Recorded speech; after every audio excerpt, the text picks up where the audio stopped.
लोकसभा चुनाव को लेकर अलग अलग राजनीतिक दलों ने अपनी कमर कस ली है। इसी कड़ी में विपक्षी गठबंधन इंडिया के नेताओं ने आगामी चुनाव में सत्तारूढ़ बीजेपी को हराने के लिए एकता की जरूरत पर जोर दिया है।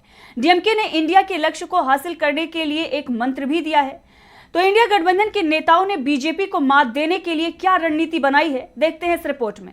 आगामी लोकसभा चुनाव को देखते हुए सभी राजनीतिक पार्टियों ने अपनी चुनावी तैयारियों को धार देना शुरू कर दिया है।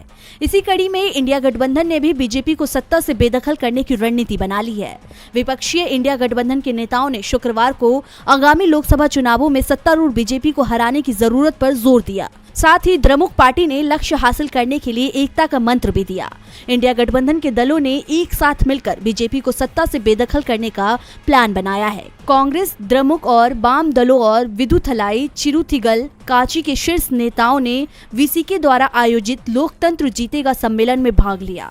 लोकसभा सांसद थोल थिरुमावलम की अध्यक्षता वाली वीसीके तमिलनाडु में डीएमके की प्रमुख सहयोगी है।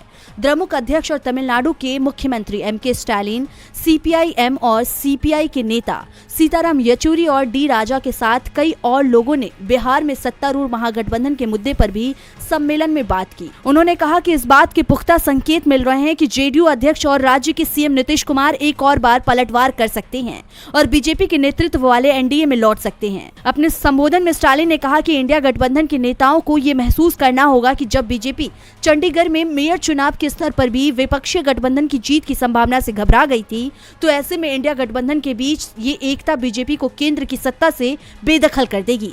चंडीगढ़ मेयर चुनाव स्थगित होने और वहां आप और कांग्रेस के बीच गठबंधन का हवाला देते हुए स्टालिन ने कहा, बीजेपी के नेतृत्व वाली केंद्र सरकार ने मेयर स्तर का चुनाव भी रद्द करा दिया क्योंकि परिदृश्य जीत के लिए तैयार था।